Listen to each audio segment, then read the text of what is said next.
উনি সরকারের এমন কোনো সংস্থা নাই, এমন কোনো ব্যক্তি নাই যাকে উনি অনুনয় বিনয় করেন নাই যে আপনারা ডেইলি স্টারের সামনে প্রোটেকশন দেন, কিন্তু উনি কোনো সাহায্য সাড়া পাননি।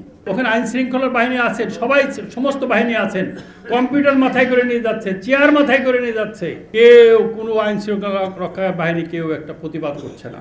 আর 15 মিনিট হলেই যদি আগুন জ্বলতো তাহলে অনেকেই সেই ধোঁয়ায় নিঃশ্বাস বন্ধ হয়ে অক্সিজেন অভাবে মারা যেতেন। এটা একদিনের যুদ্ধ নয়, এটা অনেক দিন এই যুদ্ধ চলবে। এই যুদ্ধের শেষ আমাদের দেখতে হবে, সেই জন্য লড়াইয়ের জন্য প্রস্তুত থাকুন।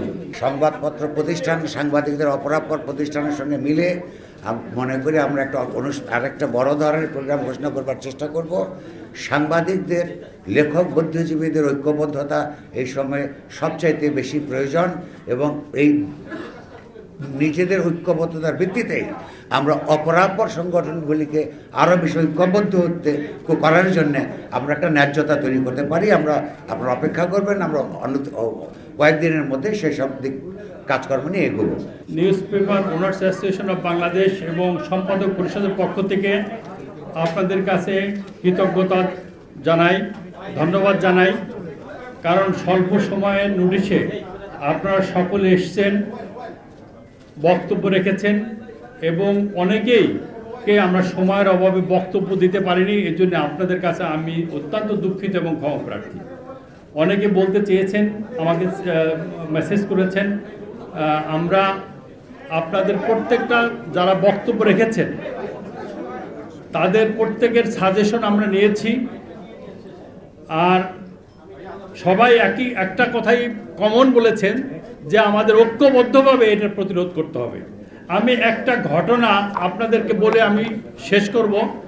সেটা হচ্ছে, যেটা বলা হয়নি, জনাব মাহবুজ আনাম এখানে আছেন। যখন ডেইলি স্টারে প্রথম আলোতে প্রথম আগুন দেওয়া হয় তখন উনি ভেবেছেন যে এরপরে প্রথম ডেইলি স্টারে যাবে প্রথম আলো আগুনের পরে। উনি সরকারের এমন কোনো সংস্থা নাই, এমন কোনো ব্যক্তি নাই যাকে উনি অনুনয় বিনয় করেন নাই যে আপনারা ডেইলি স্টারের সামনে প্রোটেকশন দেন, কিন্তু উনি কোনো সাহায্য সাড়া পাননি। যখন পেয়েছেন পুরার পরে পেয়েছেন।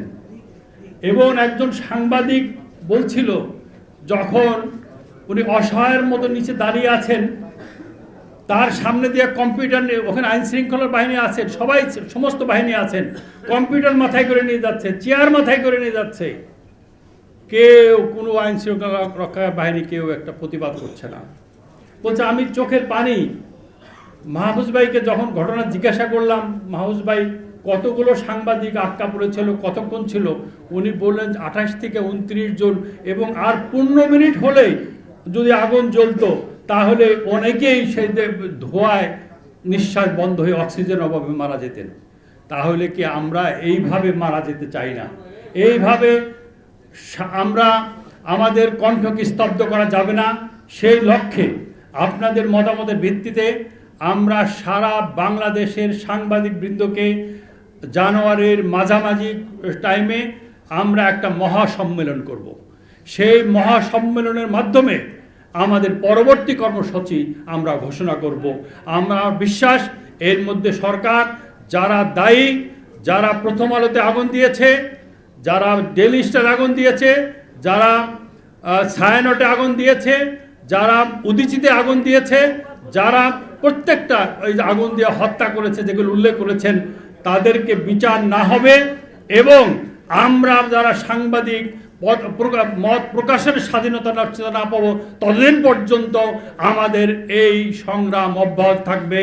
এই যে আমাদের একটা এই সংকটময় একটা সময় আমরা পার করছি, যেখানে আমাদের সবার একসাথে এই সমস্যাগুলো সমাধানে কাজ করার জন্য ঝাঁপিয়ে পড়ার কথা, সেখানে একটা কৃত্রিম একটা সাংস্কৃতিক যুদ্ধ শুরু করা হয়েছে। এবং এইটার যে ড্যামেজ, এটা অনেক দীর্ঘস্থায়ী এবং লং টার্ম হবে যদি আমরা সবাই একসাথে এই কাজগুলো করতে না পারি।